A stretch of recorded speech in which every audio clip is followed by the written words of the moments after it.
बिस्मिल्लाहिर्रहमानिर्रहीम। अस्सलाम वालेकुम, वेलकम टू आईसीएसबी क्लास। आज हम डिस्कस करेंगे हाफ ग्रुप टास्क के हवाले से। बेसिकली हाफ ग्रुप टास्क होता क्या है और इस ग्रुप की इंस्ट्रक्शन क्या होती हैं और वो कौन सी बातें होती हैं जिन पर अमल करके कैंडिडेट हाफ ग्रुप टास्क को कामयाबी के साथ कर सकता है, और कौन सी ऐसी गलतियाँ होती हैं जिनकी वजह से एक कैंडिडेट का हाफ ग्रुप टास्क ख़राब हो सकता है। बेसिकली जीटीओ आपसे क्या डिमांड कर रहा होता है और आपने कौन कौन सी क्वालिटीज़ किस तरह शो करनी होती हैं हाफ ग्रुप टास्क के अंदर, आज हम डिटेल के साथ ईच एंड एवरीथिंग को डिस्कस करेंगे।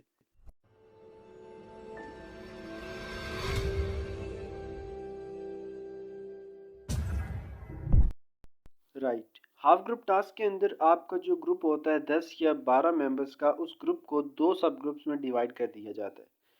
आपका ग्रुप हाफ कर दिया जाता है और दो हाफ ग्रुप्स में डिवाइड कर दिया जाता है आपके पूरे ग्रुप को। एक हाफ ग्रुप के अंदर 6 या 5 लड़के हो सकते हैं। अब हम बात करते हैं कि हाफ ग्रुप टास्क बेसिकली किस नौइयत का टास्क होता है। ये एक सब ग्रुप टास्क होता है और इतना बड़ा टास्क नहीं होता, छोटा ही टास्क होता है। ऐसा टास्क होता है कि जिसको नॉर्मली 5 से 6 बंदे इजीली कर सकते थे। हाफ ग्रुप टास्क बेसिकली इसमें आपको टास्क असाइन किया जाता है कि आपको जो लगेज दिया जाएगा, जो सामान दिया जाएगा, आपने उसके समेत और अपनी टीम के समेत आपकी पूरी टीम ने स्टार्टिंग लाइन से लेकर फिनिशिंग लाइन तक पहुंचना है। लेकिन इसके अंदर आपके आगे कुछ ऑब्स्टेकल्स होती हैं जो आपको क्रॉस कर कर फिनिशिंग लाइन तक पहुंचना होता है। ये जो ऑब्स्टेकल्स होती हैं इसके अंदर आपको कुछ इंस्ट्रक्शन दी जाती हैं ऑब्स्टेकल के लिहाज से।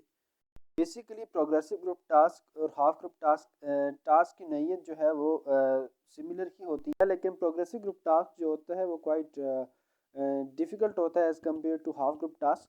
और प्रोग्रेसिव ग्रुप टास्क में आपका पूरा ग्रुप इन्वॉल्व होता है और क्वाइट लेंथी टास्क होता है जिसके 3 स्टेप्स होते हैं। लेकिन यहाँ हम बात करेंगे हाफ ग्रुप टास्क के लिहाज से। अगर आपने प्रोग्रेसिव ग्रुप टास्क के बारे में इंफॉर्मेशन लेनी है, उस वीडियो के अंदर तमाम इंफॉर्मेशन मौजूद है जिसमें बताया गया है कि बेसिकली प्रोग्रेसिव ग्रुप टास्क के अंदर उम्मीदवार कौन कौन सी गलतियां करते हैं और आपको कौन कौन सी बातों पर अमल करना चाहिए ताकि आपका प्रोग्रेसिव ग्रुप टास्क अच्छा हो सके, और बेसिकली इस टास्क का पर्पज़ क्या होता है। ये तमाम इन्फॉर्मेशन उस वीडियो में मौजूद है, मैं लिंक डिस्क्रिप्शन में भेज देता हूँ, आप वहाँ से उस वीडियो को देख सकते हैं।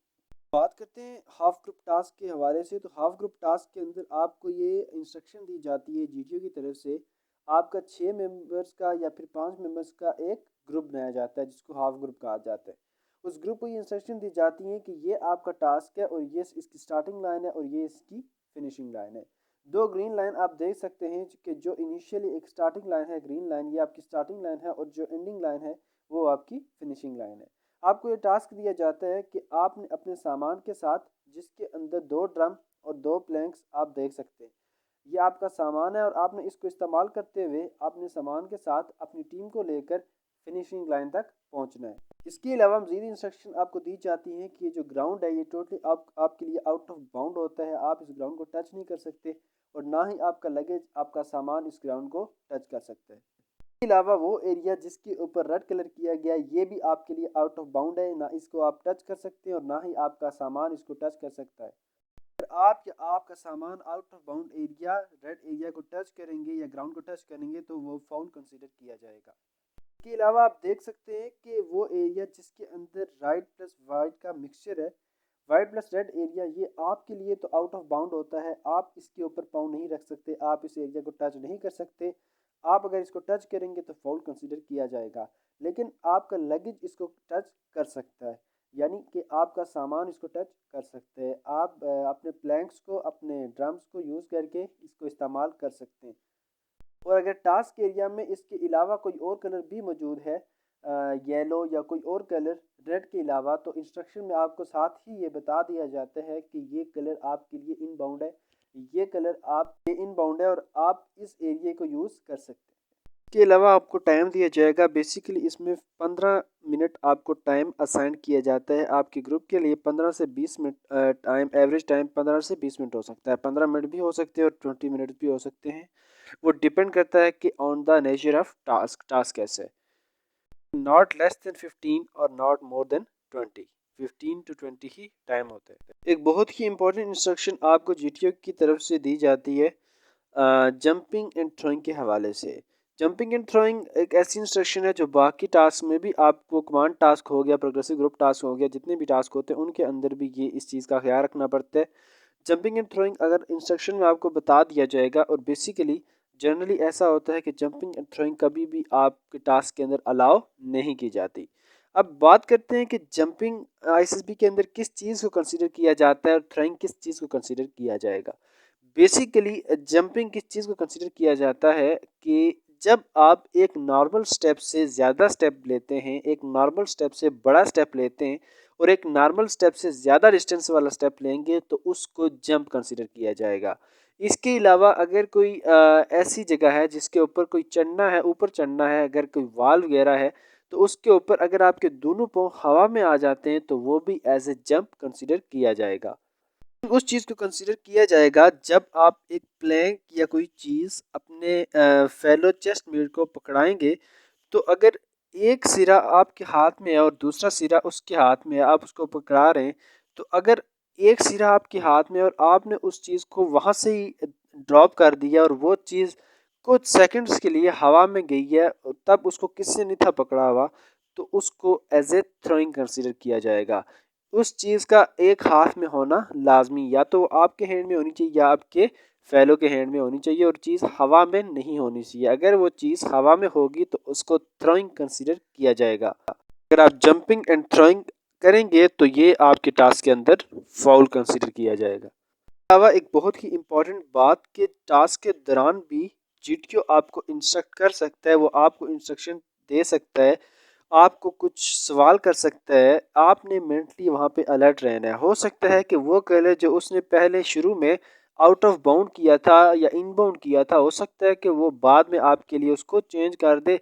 जो उसने पहले आउट ऑफ बाउंड किया था जिसको आप टच नहीं कर सकते, हो सकता है कि बाद वो आपको कहे कि आप इसको टच कर सकते हैं, आपके लिए इनबाउंड कर दे। जो जो पहले उसने इनबाउंड किया था, जो इसको आप पहले टच कर सकते थे, अब वो आपको कहे कि आप इसको टच नहीं कर सकते। इसलिए इस तरह के इंस्ट्रक्शन के लिए आपने मेंटली अलर्ट रहना है, और जीटीओ अगर टास्क के दौरान आपसे कोई सवाल करता है तो आपने उसको लाजमी आंसर करना है और एक वेल परफेक्ट मैनर में उसका आंसर करना है। अब बात करते हैं कि इस तमाम टास्क का पर्पज़ क्या है। बेसिकली जीटीओ आपके अंदर से कौन सी ऐसी क्वालिटीज़ हैं जो वो निकालना चाहता है, और बेसिकली आपने कौन कौन सी क्वालिटीज़ इस टास्क के अंदर शो करनी होती हैं। बेसिकली जेंटलमैन, इस टास्क का कभी भी पर्पज़ नहीं होता सिर्फ इतना सा कि आपने सामान को उठा के फिनिशिंग लाइन तक पहुंच जाना है। बेसिकली इस टास्क के अंदर आपने क्वालिटीज़ शो करनी होती हैं जिनको हम OLQ भी कहते हैं। OLQ means officers like qualities. Officers like qualities कौन सी होती हैं? 14 बेसिक लीडरशिप क्वालिटीज़ होती हैं जिनके हवाले से तफसीली वीडियो मौजूद है इस चैनल पर। आपको लिंक डिस्क्रिप्शन में दे दिया जाएगा, आपने वो वीडियो लाजमी देख लेनी है, क्योंकि ISSB के अंदर कोई भी टास्क है, कोई भी चीज़ है, कोई भी टेस्ट है, कोई भी इंटरव्यू है, आपने उसके अंदर OLQ रिफ्लेक्ट करनी होती है। बेसिकली ISSB आपसे OLQ डिमांड कर रहा होता है, और OLQ कहते हैं officers like qualities. Officers like qualities कौन कौन सी होती हैं और उनकी तफसील क्या है, आप कैसे वो क्वालिटीज़ ईजी वे में ISSB के अंदर शो कर सकते हैं, इसकी तफसील उस वीडियो के अंदर मौजूद है। बात करते हैं कि उन 14 OLQ क्वालिटीज़ के अंदर से वो कौन सी ऐसी क्वालिटीज़ हैं जो एक जीटीओ आपके अंदर ढूंढ रहा है, आपके अंदर तलाश कर रहा है, और आपने वो क्वालिटीज़ इस टास्क के अंदर शो करनी है। टास्क के अंदर बेसिकली आपके अंदर से कौन सी क्वालिटीज़ डिमांडिंग है। क्वालिटीज़ में सबसे पहले आ जाता है initiative. Initiative basically group task के अंदर कुछ ऐसे फैसले भी आपको लेने पड़ते हैं एट द स्पॉट जो क्वाइट डिफ़िकल्ट भी हो सकते हैं, लेकिन आपने वो फैसले लेने पड़ते हैं। बेसिकली इनिशिएटिव एक लीडरशिप की बेसिक क्वालिटी है। उसके अलावा रिसोर्सफुलनेस। रिसोर्सफुलनेस का मतलब ये है कि आपने आपके पास जितने भी जो बेसिकली आपके पास मटीरियल है वो आपने अच्छी तरह इस्तेमाल करना है। जितना भी आपके पास सामान है आपने उसका बेहतरीन इस्तेमाल करना है। टास्क के अंदर जिन जिन जगहों पे आपको जो चीज़ ज़रूरत पड़ रही है आप उसका कैसे इस्तेमाल करें, बेसिकली ये भी देखा जाता है। उसके बाद आ जाता है इन्फ्लुएंसिंग एबिलिटी। इन्फ्लुएंसिंग एबिलिटी का मतलब ये है कि कुछ कैंडिडेट्स ग्रुप के अंदर ऐसे होते हैं जो दूसरे कैंडिडेट्स को मुतासिर कर रहे होते हैं, और बेसिकली अगर आप इन्फ्लुएंस करते हैं, दूसरे लोगों को मुतासिर करते हैं, तो बेसिकली आप एक अच्छे पॉइंट के साथ जीटीओ के सामने जाते हैं। बेसिकली 6 कैंडिडेट्स अगर ग्रुप टास्क कर रहे हैं हाफ ग्रुप टास्क, तो उसके अंदर से 6 के 6 रिकमेंड नहीं होते, 1-2 ही रिकमेंड होते हैं ज़्यादा से ज़्यादा। क्यों ऐसी बात है? ऐसी बात ऐसे है कि क्योंकि 6 के अंदर आप एक्सपीरियंस करेंगे इस चीज़ को कि उन 6 के अंदर कोई कैंडिडेट्स एक आध या 1-2 ऐसे होते हैं जिनसे बाकी सारे कैंडिडेट्स मुतासिर हो रहे होते हैं। बेसिकली यहाँ पे आपने उनको मुतासिर कैसे करना है, ये चीज़ इंपॉर्टेंट है। तो उसके लिए आपके जो प्लेन्स होने चाहिए ना, जब टास्क के दौरान आपके माइंड के अंदर एक प्लान होना चाहिए कि हमने बेसिकली करना क्या है। आपने दूसरों को इंस्ट्रक्शन देनी कि आप ये करें, आप ये करें, तो उनके साथ साथ आपने मिलकर चलना है। और आप अगर उनको अच्छी नसीहत करेंगे, अच्छी एडवाइस करेंगे, आपका ग्रुप टास्क अच्छी डायरेक्शन में जा रहा होगा, तो बेसिकली कैंडिडेट्स भी आपसे मुतासिर होंगे, इन्फ्लुएंस्ड होगी आपकी, और उसके अलावा जीटीओ भी आपसे मुतासिर होगा। उसके अलावा अंडरस्टैंडिंग टू अदर्स, आपने बाकियों का समझना है, बाकियों की भी बात को सुनना है और अपनी भी करनी है। सिर्फ अपनी नहीं चलानी बल्कि बाकियों को भी सुनना है, और अगर कोई अच्छी सजेशन देता है तो उसको फॉलो करना है और बाकियों को भी साथ लेके चलना है, खुद आगे भागे नहीं चले जाना। उसके बाद फेसिंग क्रिटिसिज्म, एक जो लीडर होता है उसकी बेसिक क्वालिटी ये होती है कि वो क्रिटिसिज्म को फेस करना जानता है। अगर आपके ऊपर कोई ग्रुप के अंदर से चेस्ट मेट या कोई आपके साथ गुस्सा हो जाता है, रूड हो जाता है या आपके ऊपर तनकीद करता है, तो आपने उसके साथ गुस्सा नहीं होना। वो अपना नुकसान तो कर ही रहा है, लेकिन अगर आप भी आगे से ऐसे ही करेंगे तो आप भी अपना नुकसान करेंगे, इसलिए आपने बिल्कुल नॉर्मल रहना है। उसके अलावा रिस्पॉन्सिबिलिटी, इंटेग्रिटी। रिस्पॉन्सिबिलिटी बेसिकली आप एक ग्रुप टास्क के अंदर काम कर रहे हैं, बेसिकली आपकी जो भी रिस्पॉन्सिबिलिटी असाइन की जाती है आपने वहाँ पे रिस्पॉन्सिबल शो करना है कि आप यू आर रिस्पॉन्सिबल मैन। क्योंकि जब तक आप रिस्पॉन्सिबल नहीं होंगे आप एक अच्छे लीडर कभी भी नहीं हो सकते। उसके बाद इंटेग्रिटी, इंटेग्रिटी आपने कैसे शो करनी है कि बेसिकली अगर आपके अंदर ग्रुप के अंदर कोई टास्क करते हुए आपको से कोई फाउल हो जाता है, आप ग्राउंड को टच कर जाते हैं, या कोई आपका चेस्ट मेट कोई फाउल कर रहा है आप नोटिस करते हैं, तो आपने वहाँ पे लाजमी पॉइंट आउट करना है, वहाँ पे इस चीज़ को छुपाना नहीं है, ऑनेस्टी शो करनी है और आपने इंटेग्रिटी शो करनी है। इंटेग्रिटी एक ऐसा मार्क है कि अगर आपके ऊपर ये मार्क लग जाए कि इस बंदे के अंदर इंटेग्रिटी नहीं है, तो बेसिकली आपको तो फिर बाकी आपके पास जितनी क्वालिटीज़ हों, आपको अगर आपके अंदर अगर ये क्वालिटी नहीं है तो आपको कभी भी रिकमेंड नहीं किया जाएगा। बात आ जाती है अनसेल्फिशनेस और करेज की क्वालिटी। अनसेल्फिशनेस का यही मतलब है कि आपने वहाँ पर अपनी सेल्फिशनेस नहीं शो करनी, सिर्फ अपने आप को ही नहीं तरजीह देनी, अपने आप को ही नहीं भगाना, बल्कि बाकियों को भी साथ लेकर चलना है। उसके बाद आ जाती है करेज की क्वालिटी। करेज की क्वालिटी आपने कैसे शो करनी है कि ग्रुप टास्क के अंदर कोई मुश्किल काम है और वहाँ पर थोड़ा जंप वगैरह लगाना या कोई और मुश्किल काम है, तो वहाँ पे आपने डरना नहीं है बल्कि हौसले के साथ काम करना है। और कोई भी मुश्किल काम है तो आपने वहाँ पर वो काम खुद करना है, उससे घबराना नहीं है, झिझकना नहीं है, पीछे नहीं हटना, बल्कि वहाँ पर आपने करेज शो करनी है। यही होती हैं वो तमाम क्वालिटीज़ जो एक जीटीओ को कैंडिडेट के अंदर से चाहिए होती हैं, और जो कैंडिडेट ग्रुप के अंदर से ये क्वालिटीज़ शो कर देता है ग्रुप टास्क के अंदर, हाफ ग्रुप टास्क के अंदर, तो वो डेफिनेटली कामयाब उम्मीदवार होता है। इसके अलावा हाफ ग्रुप टास्क के अंदर आपने कुछ इंस्ट्रक्शन मस्त ज़हन में रखेंगे। आपको अपना चेस्ट नंबर याद होना चाहिए, एक प्रॉपर ऑर्डर के साथ आपने खड़े होना है, जिस तरह आपको जीटीओ कहेगा कि असेंडिंग ऑर्डर में खड़े हो जाओ या डिसेंडिंग ऑर्डर में खड़े हो जाओ।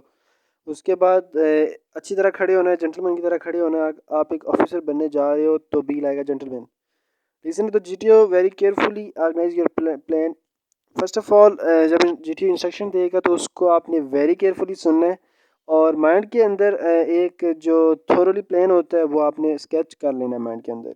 उसके बाद रश नहीं बनाना।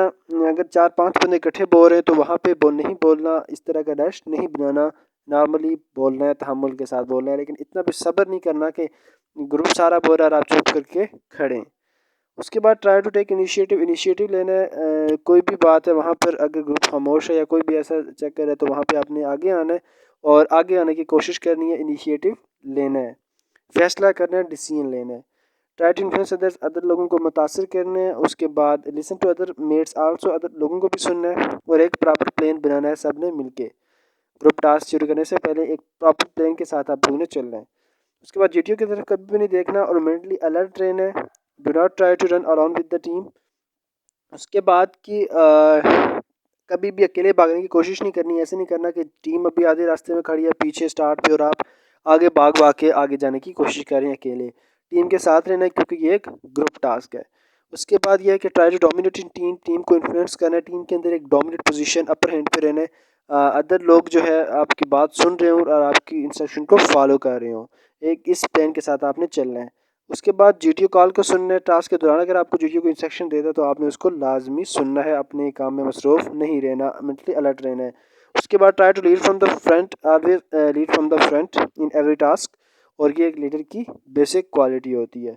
आपने लाजमी ये कोशिश करनी है कि ये तमाम क्वालिटीज़, ये तमाम इंस्ट्रक्शन आप अपने ग्रुप टास्क के अंदर, चाहे वो फुल ग्रुप टास्क है, प्रोग्रेसिव ग्रुप टास्क है या फिर हाफ ग्रुप टास्क है, आपने ये इंस्ट्रक्शंस फॉलो करनी है और इन बातों को आपने जहन में रखना है।